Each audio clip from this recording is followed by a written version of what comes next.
तो आज का क्वेश्चन थोड़ा पुराना है लेकिन कॉन्सेप्ट मज़ेदार है। कई बार इंटरव्यू क्वेश्चंस में ये पूछ लिया जाता है कि यदि सिंगल फेज का वोल्टेज 220 वोल्ट है तो थ्री फेज में 440 कैसे? भाई ये तो धोखा देना हुआ यार। मान लो आपको अगर इस भाषा में समझ में ना आए तो बहुत छोटी सी बात मैं ये कहता हूं कि एक वायर का वोल्टेज 220 वोल्ट है तो भैया तीन वायर का 440 कैसे हुआ? ये तो पागल बना रहे हैं यार।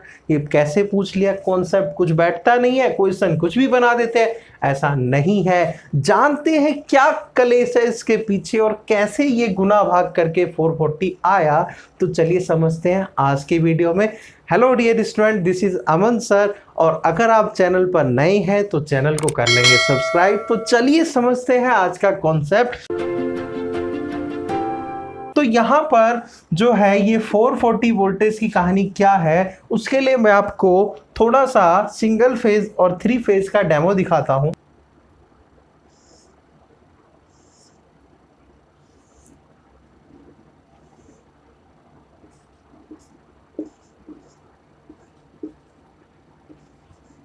तो मान लीजिए ये बस बार है जिसमें थ्री फेज की सप्लाई दी हुई है।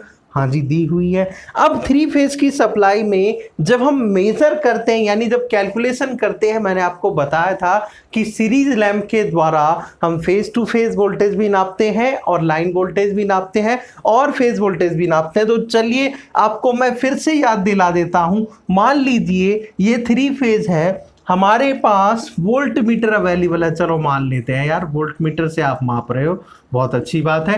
वोल्ट मीटर भी तो 440 या 500 तक होता है या जो भी उसकी रेंज है। तो यहाँ पर सबसे बड़ी बात क्या है, इस वोल्ट मीटर की भी तो दो ही वायर है ना, तीन चार तो नहीं है ना। कभी देखा है थ्री फेज वोल्ट मीटर में जो मानते हैं कि उसके टर्मिनल्स कई सारे होते हैं लेकिन जो उसमें वायर होती है वो तो मेन लाइन की दो ही होती है ना। चलो अब यहाँ पे बात क्या हुई कि ये जो दो वायर है आप इसमें या इसमें लगा सकते हो, चलो बहुत बढ़िया, या फिर इन दोनों के बीच में लगा सकते हो। थ्री फेज का नापना है, हम फेज न्यूट्रल को तो नाप नहीं रहे हैं, सीधी सी बात है। तो अब होता क्या है, आपने ये वाला या ये वाला जो मेजरमेंट लिया, ध्यान से सुनिएगा इस बात को, जो आप ये वोल्टेज नाप रहे हैं या ये वोल्टेज नाप रहे हैं, इस वोल्टेज को क्या कहते हैं? इस वोल्टेज को क्या कहते हैं? इस वोल्टेज को कहते हैं लाइन वोल्टेज। बताया था ना मैंने प्रीवियस वीडियो में, लाइन वोल्टेज कहते हैं इसे। भाई नहीं पढ़ोगे तो नुकसान में रहोगे, अपना कुछ नहीं जाएगा। लाइन वोल्टेज कहते हैं इसको। तो अब यहाँ पे फेज टू फेज जो मेजर कर रहे हैं वो लाइन वोल्टेज है। लाइन वोल्टेज, अब मेरे पास सिंगल फेज का वोल्टेज मुझे पता है 220 टू 240 स्टैंडर्ड वोल्टेज होता है कि नहीं होता है? वेरी, यहाँ पर मैं ये जो है डिफरेंस इसलिए दे रहा हूँ क्योंकि एसी है भाई, चलता है डिफरेंस एसी में, मैक्सिमम मिनिमम होता रहता है। तो यहाँ पर मेरे पास 240 वोल्ट एक फेज का वोल्टेज अवेलेबल है, ओके। और ये जो वोल्टेज अवेलेबल है ये कौन सा वोल्टेज है? ये था भैया फेज वोल्टेज, यानी किसी भी एक फेज और न्यूट्रल के बीच में मेजर किया गया वोल्टेज, किसी भी एक फेज और न्यूट्रल के बीच में मेजर किया गया voltage.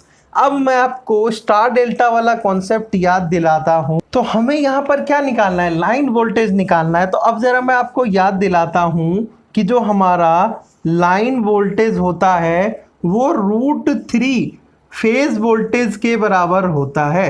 Line voltage is equal to √3 phase voltage. ऐसा क्यों हुआ ये मैं आपको पहले भी बता चुका हूं। लाइन वोल्टेज √3 फेज वोल्टेज के बराबर होता है। तो चलो ठीक है, √3 को मल्टीप्लाई करते हैं हम इस वाले वोल्टेज से। जब आप 240 को मल्टीप्लाई करेंगे √3 से तो क्या आएगा? 240 को मल्टीप्लाई करेंगे √3 से, बता देता हूँ गुना कैसे करेंगे। अगर आपको फिर भी समझ में ना आए, यू ऑल हैव स्मार्टफोन्स, आपकी जेब में जो है एक सुंदर सा यंत्र है जिससे आप गुना कर सकते हैं, काफ़ी आसान है। तो यहाँ पर √3 का जो मान होता है 1.713 के अप्रॉक्स होता है। जब आप 240 को मल्टीप्लाई करेंगे 1.713 से तो ये आपका 415 वोल्ट अप्रोक्सीमेटली आ जाएगा। ये आपका 415 अप्रोक्सीमेटली आ जाएगा। और आपको मैं बता दूं कि 3 फेज का स्टैंडर्ड वोल्टेज 415 से 440 होता है। 3 फेज का स्टैंडर्ड वोल्टेज 415 से 440 होता है। तो ये था कॉन्सेप्ट हमारा कि सिंगल फेज 220 है तो 440 3 फेज में कैसे हुआ।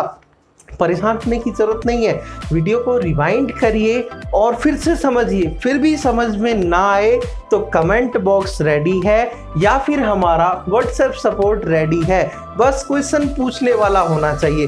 तो इसी तरह के कुछ बेहतरीन अपडेट्स के साथ मिलते हैं नेक्स्ट वीडियो में। तब तक के लिए देखते रहिए टेक्निकल प्रिपरेशन।